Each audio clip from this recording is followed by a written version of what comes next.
All right, so this is the tour of my brother's man cave. And we got my brother over here, as you can see. And we're going to go through all of his awesome pieces that he has here.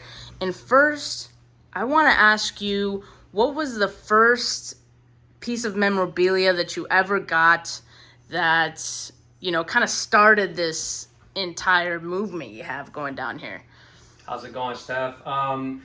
I actually started off collecting posters.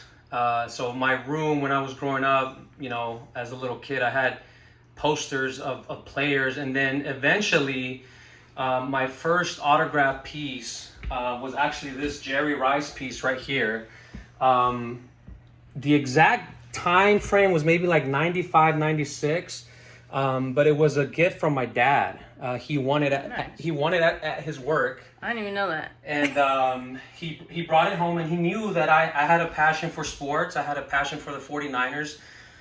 So he gave it to me. He gifted it to me, and for the longest time, I had this piece right next to my bed, and that really was the first piece that kind of started it off. And from then on, my next piece was actually this piece right here. I met Joe Montana at the San Mateo Mall. What? Yeah, in Tanforan. Was he doing signings, or you just happened to meet him? No, he was doing signings. It was a show. It was like a card show that the Tanforan Mall used to have, and so right there. that Joe Montana piece was actually my second piece, and then it kind of just grew from there. We had a Jerry Rice. Wait. Quick question though. How much was Joe Montana charging at that time for his signing? Man, I want to say this was again like late 90s.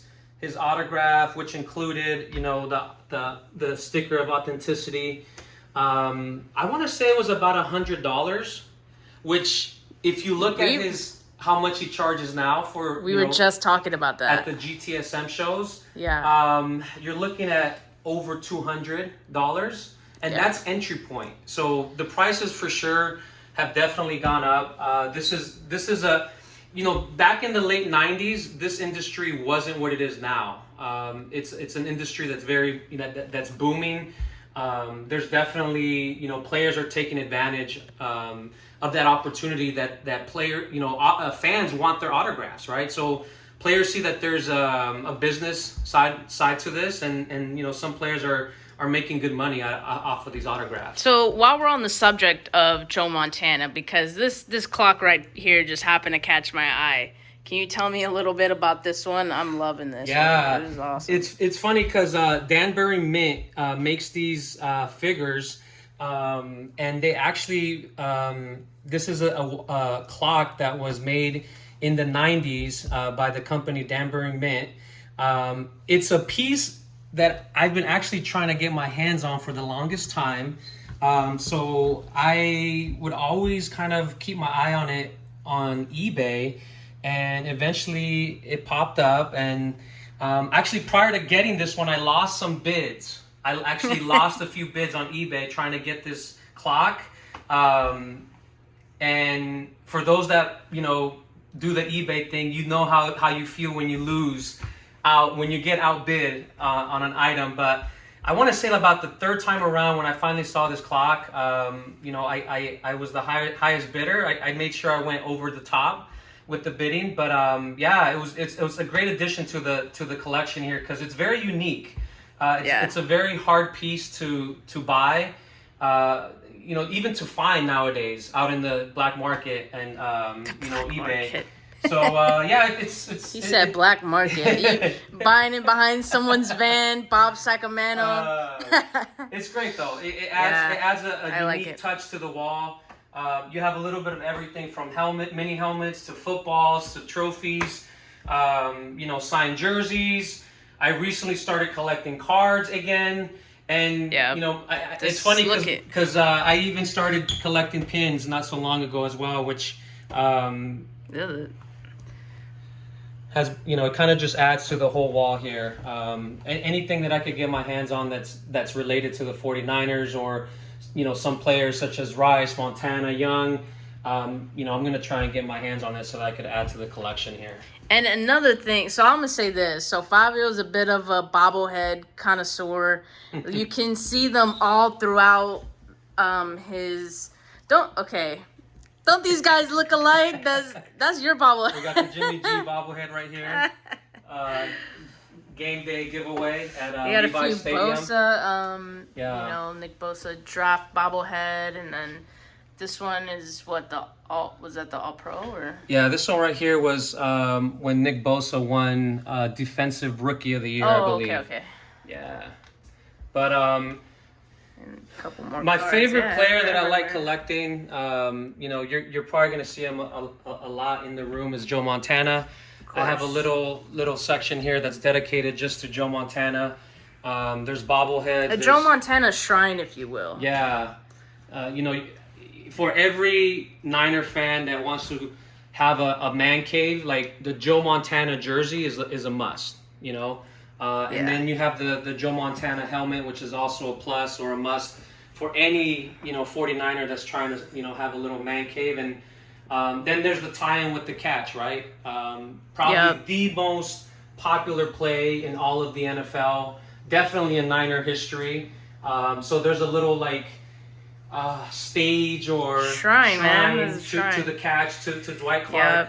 Yep. Rest in peace, Dwight Clark. But yeah, man, that's my wall dedicating, you know, my love to Joe. I love this helmet. So he drew that on there, right? Yep. That's amazing. Yeah, it's double signature too. It has actually Joe's signature here, and Wow. on Joe's side it says the throw, and he dated it on the date that the catch took place. So it's a pretty unique piece. That's a good point, because for Joe Montana, it wasn't the catch; it was the throw for him. Yeah. Yeah, I love it. Love it. So you got the Montana over here. You got the Steve Young down below it. And you have another legend over here. Soon to be Hall of Famer. Yes, soon to be absolutely. Hall of Famer. I think so. Yeah. Better be. And you got a couple of pieces over here. A mixture of different things. Yeah. But just want I like show to call this case right here the Hall of Fame case. I want to say 99% of the pieces that are in here belong to Hall of Fame players.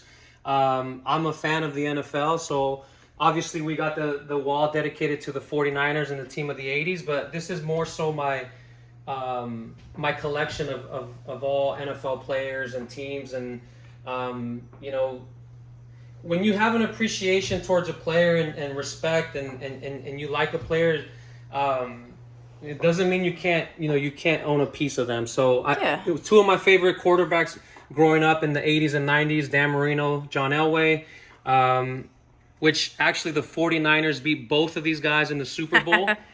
Worth noting. But yeah, we got Tom Brady, another special piece there that I own. We got Ray Lewis. Got some nice pieces here. Got Tim Brown on a Raider for all those Raider fans and Raider Nations players. So yeah, this is nice little collage here of different pieces, and I love it. Yeah. I love it. And thank you so much for letting us do our podcast here today, because we've been talking about this for a while, wanting to do a podcast here. And you know, I've been inviting you for like over a year now. He's been inviting himself to the podcast. I said, Steph, you need to do a podcast from this man cave. You need to feel the energy and just you know, have the 49er wall. I call this the dynasty wall, by the way. It has a name. Oh yeah. I call it the dynasty wall because everyone on this wall right here is part of the team of the 80s and the dynasty, right? So I call this the dynasty wall. But what better place to host your podcast than in this room, in this man cave, showing, you know, the love to the team of the 80s and a lot of the guys that set the foundation for what the 49ers are today, right? Yeah, absolutely. And the fan base. You know, a lot of the... You go around the world right now and you ask a lot of fans, like, hey, when did you start rooting for the 49ers, or when did you become a Niner fan? A lot of them will tell you they really started liking the 49ers because of the team of the 80s. Yeah. And because of certain players like Montana, like Jerry Rice, like Steve Young, Ronnie Lott, Roger Craig. So yeah, it's a pleasure having you, and I hope that your audience enjoys some of the pieces here. Before we end this little tour here, speaking of the team of the '80s, you have this new piece here that I couldn't help but notice. Can you walk us through this one? This one is a special one too. Growing up again in the '80s. Eddie D was everything. Like Eddie DeBartolo, the owner of the 49ers back in the 80s, he really was the foundation to what this, he was the one that built the dynasty and put these pieces together with the head coach Bill Walsh, the quarterback Joe Montana, Ronnie Lott, so on and so on, right? So this one I really like because it includes Eddie D in the picture.